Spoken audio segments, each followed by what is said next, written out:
გიორგი ლაბაძე, ქართულ-ამერიკული თავისუფლების ალიანსის დამფუძნებელია, ჩვენი გადაცემის სტუმარი. საღამოშვიდობისა, დიდი მადლობა მოგზაურობისთვის. შეგვიძლია თუ არა ვთქვათ, რომ ამერიკის შეერთებული შტატები ზღვარზეა პრაქტიკულად გადაწყვეტილების განახორციელოს თუ არა შეტევა ირანზე. კი ბატონო, ჩემი აზრით ესეთი რაოდენობის სამხედრო ტექნიკის მობილიზება ირანის საზღვრებთან, მათ შორის ავიამზიდების ადგილის შეცვლა და რელოკაცია, ჩემი აზრით ყოველ შემთხვევაში მიუთითებს იმაზე, რომ შეერთებული შტატები ემზადება დარტყმისთვის ირანის მიმართ და პრინციპში არის რამდენიმე გარემოება, რამაც განაპირობა იანვრის დასაწყისში ამის შეფერხება და გადადება.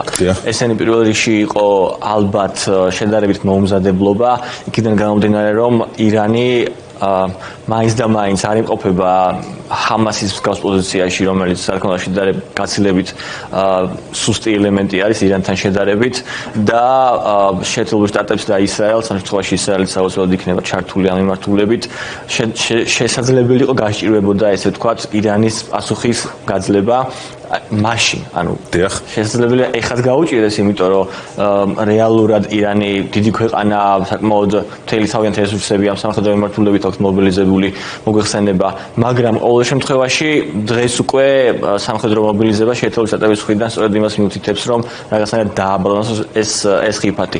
აი, თუ გავიხსენებთ ჩვენ 12-დღიან ომს, რაც გასული წლის ივნისში მოხდა, იქაც არ იყო სასიამოვნო ისრაელისთვის საკმაოდ რთული დღეები გაიარა იერიშებისთვის გაძლებას გულისხმობ და აქედან გამომდინარე ის, რომ ამერიკამ გადადო რაღაც პერიოდის განმავლობაში ირანზე თავდასხმა, სწორედ ამაზე მეტყველებს, რომ მათ შორის არა თუ ამერიკულ ბაზებს, არამედ ისრაელს როგორც პარტნიორს დამოკავშირეს სჭირდებოდა და სჭირდება დაცვა. ამიტომ ჩემი რთული დღეები ელის რეგიონს, თუმცა შეერთებული შტატების და ამ შემთხვევაში დონალდ ტრამპს განსაკუთრებით, ჩემი აზრით არ ექნება იმის უფუნება, რომ ეხლა უცებ ადგეს და წაიყვანოს უკან ეს მთელი სამხედრო ტექნიკა და მობილიზაცია რაც არის და უკან დაიხიოს, იქიდან გამომდინარე, რომ ერთის მხრივ ეს უკვე რაღაცა დაუჯდა, ეს გადაადგილება ამერიკას და მეორეს მხრივ მე ვფიქრობ, რომ ირანი იმ შედეგს, რაც მოითხოვა ტრამპმა, ანუ არ მიაღწევს მაგ შეთანხმებას არ დადებს, რაც ტრამპისთვის საკმაოდ ცუდად აისახება. ტრამპს სურს, რომ ირანმა თქვას, რომ მორჩა სამუდამოდ ბირთვული პროგრამა? რა თქმა უნდა, ერთის მხრივ ეს არის ამიზნის მიღწევა შესაძლებელია, დიპლომატია როგორ დავარქვა, არ ვიცი, ასეთი წნეხის ფონზე აქვს კი ამ წნეხის ძალა, აი მაგალითად სამხედრო ძალების თავმოყრა, რომელმაც შეიძლება ირანს აიძულოს, რომ მისთვის ეს ძალიან მძიმე გადაწყვეტილება მიიღოს. აი ამ ნაწილში რას ფიქრობთ და შემდეგ უკვე გადავიდეთ, ძალიან საინტერესოა, რა მიზნებს შეიძლება ისახავდეს საბოლოო ჯამში ასეთი ოპერაცია თუ კი ის შედგება. საერთოდ ეს შესავალშივე იყო ნათქვამი ირანის ლიდერის პოზიცია გაჟღერდა, როცა ისამობდა, რომ მისი მიზანი არ არის და ირანის მიზანი არ ყოფილა ბირთვული იარაღის შექმნა და არც არასდროს არ იქნება, ხო, რაღაც ესეთი მსგავსი, თუმცა ამას ახლა რა თქმა უნდა ისინი აჟღერებენ იმ პოზიციიდან, რომ მათ დაინახეს ამ ტექნიკის მობილიზება და ისინი უკვე თავიანთ თავზე გრძნობენ თუ რა შეიძლება მოყვეს ამერიკის თავდასხმას ირანზე. იქიდან გამომდინარე, რომ ახლა ამ შემთხვევაში მთავარი რა იქნება, ხო? მთავარი არ იქნება, თქვათ, უშუალოდ სახმელეთო ჯარის გაგზავნა ამერიკის მხრიდან, რასაც ადგილი ჰქონდა ერაყსა და ავღანეთში. ამ შემთხვევაში ადგილი ექნება საჰაერო თავდასხმებს, იერიშებს და სადაზვერვო ინფორმაციის შედეგად ზუსტ დარტყმებს, რომელიც წინა წლებს თუ გადავხედავთ, მოსადის და ასევე ამერიკული სპეცსამსახურების საქმიანობის შედეგად იყო აბსოლუტურად გათვლილი ძალიან ზუსტად. რაც რა თქმა უნდა აშინებს ირანს. აი გიორგი, დიახ, აი საინტერესო რა არის. მე როდესაც მიზნებზე და შედეგზე კითხეთ, ვითარება არის ამგვარი, ირანმა სადღაც 40 ირანის რეჟიმმა სადღაც 40,000-მდე ადამიანი მოკლა, სხვადასხვა ცნობით, უამრავი ყავს დაპატიმრებული, სიკვდილით დასჯა გრძელდება, შიგნით არის სერიოზული დუღილი საზოგადოებაში. და აი ამ ჩაკეტილობის პირობებში არ ვიცით პროტესტს ახლა რა მასშტაბები აქვს ირანში, მაგრამ პროტესტი არის, ბრაზი არის ძალიან სერიოზული. შესაბამისად ეს არ არის სიტუაცია, რომელიც იყო მაგალითად 12 დღიანი ომის დროს. მაშინ შეერთებულმა შტატებმა მიიტანა კონკრეტულ ობიექტებზე დარტყმა დააზიანა, რა თქმა უნდა, ირანის შესაძლებლობები დაასუსტა ის, თუმცა არ ვიცით ბოლომდე რა დონემდე, ხო?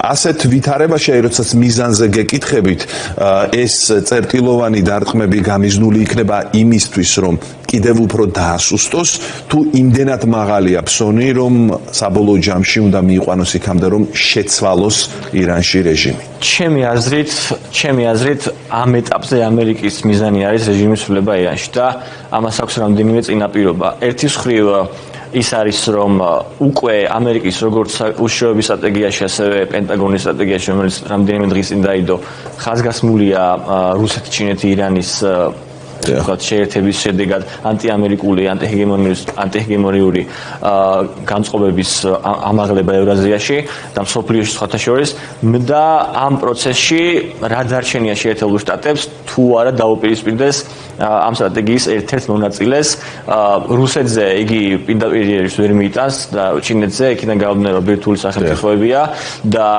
ირანი ამ სამიდან როგორც ყველაზე სუსტი რგოლი ეხლა წარმოადგენს ჩემი აზრით ამერიკისთვის ძალიან მნიშვნელოვან საგარეო პოლიტიკურ ამოცანას, რომ იქ გადაიყვანოს თავის მხარეს ადგილობრივი სიტუაცია და ვითარება.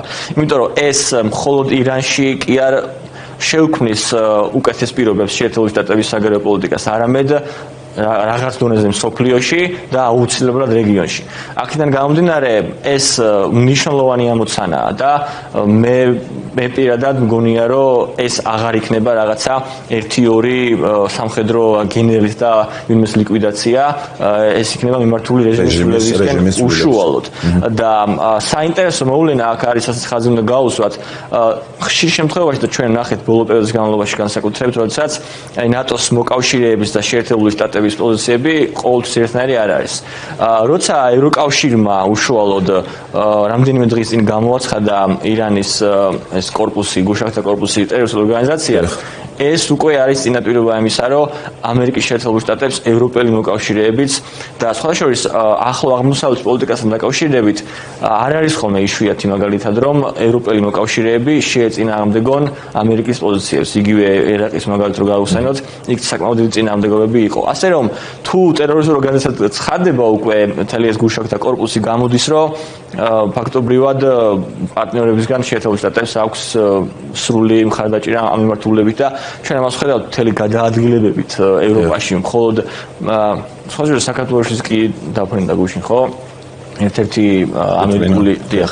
აქედან გამომდინარე, ეს მიუთითებს იმაზე, რომ ევროკავშირიდან რაღაც დონეზე კი არა და საკმაოდ ესე ცალსახაა, რომ ამ ქმედებებს შეიძლება კონდეს მხარდაჭერა.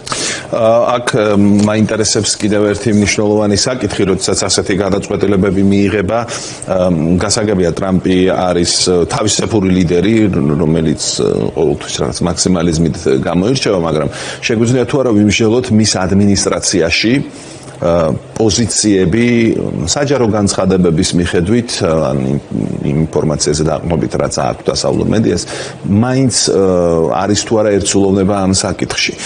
ჩვენ ვიცით, რომ შეერთებული შტატების ვიცე-პრეზიდენტი უჭერს ასეთი ტიპის კამპანიას მხარს, რომ ირანში რეჟიმი შეიცვალოს და ირანზე დარტყმა მიიტანონ.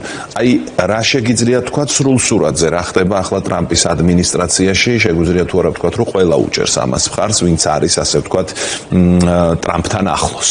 საერთოდ რესპუბლიკელებში ხაზი მინდა გაუსვა, რომ ეს მაგას ფრაქციაზე, რომელსაც ხელა კრიტიკებენ ხოლმე როგორც იზოლაციონისტებს, ფაქტობრივად ტრამპის გარშემო ეხლა ვინც ესეთ რაღაცებზე იღებს გადაწყვეტილებას, ვენსი შეიძლება ჩაითვალოს რაღაც დონეზე მაგას ფრაქციის ნაწილად, დანარჩენი პრინციპში ტრადიციული რესპუბლიკური ხედვებით გამოირჩევიან და ვენსიც კი, რომელიც თქვენ აღნიშნეთ, უკვე ამ იერიში მომხრე იყო. შეიძლება ითქვას, რომ უშიშროების სტრატეგიასაც რო შევხედოთ, საერთოდ ყველგან აქცენტი დასმული არის იმაზე, რომ ირანი არის საფრთხე. თუმცა ტრამპის ფიგურას ამ შემთხვევაში დიდი მნიშვნელობა აქვს, იმიტომ რომ მაინც მას პირად საფრთხედაც მიაჩნია რეჟიმი ირანის იქიდან გამომდინარე, რომ ეს CIA-ს დადასტურებული ინფორმაცია, რომ მისი მკვლელობა სცადეს რამდენჯერმე ირანის ლიდერებმა, ამიტომ მას მიაჩნია რაღაცნაირად მე ესე მგონია პირად საფრთხედაც და მის ნეიტრალიზაციის ერთ-ერთი მცდელობას ხედავთ ახლა ჩვენ. მაგრამ საბოლოო ჯამში ადმინისტრაცია მაინც მგონია, რომ იქნება ძალიან ფრთხილი მაქსიმალურად, იმიტომ რომ მათ არ უნდათ კიდევ ერთი ჩაძირვა ახლო-აღმოსავლურ ომში, რაც სხვათა შორის ირანის თუ დავაკვირდებით, საკმაოდ საშიში სიგნალებია ამ მხრივ, იმიტომ რომ იქ არის რაობარი, რომ არსებობს მილიონამდე მებრძოლი, რომელიც, რა ვიცი, მალევე შეუძლია მობილიზდეს აი ამ აიათოლას რეჟიმის გარშემო. ამდენად ძალიან საფრთხილო არის ეს ყველა შემთხვევაში შეერთებული შტატებისთვის, მაგრამ მე ასე მგონია, რომ ამერიკას ეს აქვს მისაღები. და თქვენ დაასაბუთეთ ცოტა ხნის წინ ჩინეთი, რუსეთი, ირანი და რუსეთი, რომელიც ჩაფლულია ომში და იქ თავის სტრატეგიულ მიზნებს ვერ აღწევს, მაგრამ რუსეთზე ამერიკის შეერთებული შტატები უშუალოდ ვერ მიიტანს დარტყმას გასაგები მიზეზების გამო, ისევე როგორც ჩინეთზე, ხომ ახსენით, რომ ირანი არის ახლა აი ამ სამეულში ყველაზე სუსტი რგოლი. აი რა გავლენას ახდენს პოზიციების გაძლიერების თვალსაზრისით და რას შეცვლის თუ კი შეერთებული შტატები რეჟიმის ცვლილებას მიაღწევს ირანში. რა შეცვლის ჩვენთვის ყველაზე მნიშვნელოვან საკითხში გულისხმობ რუსეთ-უკრაინის ომში. შეცვლის ძალიან ბევრ რამეს.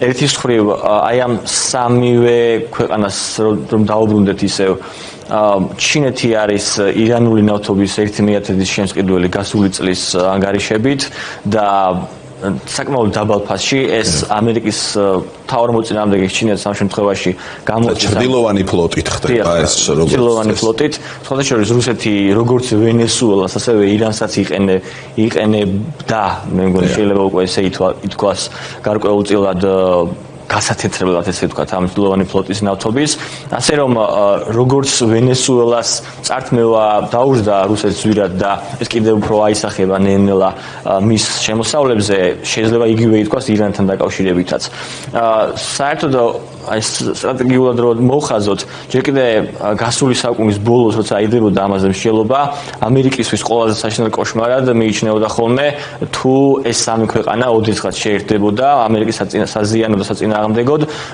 არ იყო ამის დიდი მოლოდინი მაგრამ საბოლოო ჯამში ეს ასე გამოვიდა ნუ რაღაც შეცდომებიდან გამომდინარეც რაც ამერიკელებმა დაუშვეს ბოლო პერიოდ 10 წლების განმავლობაში მაგრამ ეხლა გადაწყვეტილია როგორც ჩანს აი ამ სამეულის დაშლა რაღაცნაირად რაც თავისთავად ცხადია ავტორიტარების გავლენებს ყველა შემთხვევაში შეასუსტებს და ზოგადად ჩემი აზრით ყოველ შემთხვევაში ადმინისტრაცია ამერიკის აუცილებლად უნდა დახასიათდეს ამ მიმართულებით პოზიტიურად რომ დავიწყოთ მარტო ვენესუელას მაგალითი რაც არის იმედი მაქვს იქნება ავტორიტარებს წინააღმდეგ ბრძოლაში რაღაცნაირად დომინოს წაუწყება შემდგომში. ხო, ანუ პროგნოზები ძალიან უმადური საქმეა, მაგრამ თქვენ მაინც იქითკენ იხრებით, რომ თქვენთვის მოსალოდნელია, რომ რაღაც ტიპის სამხედრო ჩარევა, ნუ აქ არ გულისხმობთ, რა თქმა უნდა, სახმელეთოს ბუნებრივია, შეერთებული შტატებისგან აი ამ მობილიზაციიდან გამომდინარე, მაინც მოსალოდნელია. კი, აუცილებლად ესე მიმაჩნია. დიდი მადლობა გადაცემაში მონაწილეობისთვის. გიორგი ლაბაძე, ქართულ-ამერიკული თავისუფლების ალიანსის დამფუძნებელი იყო ჩვენი გადაცემის სტუმარი.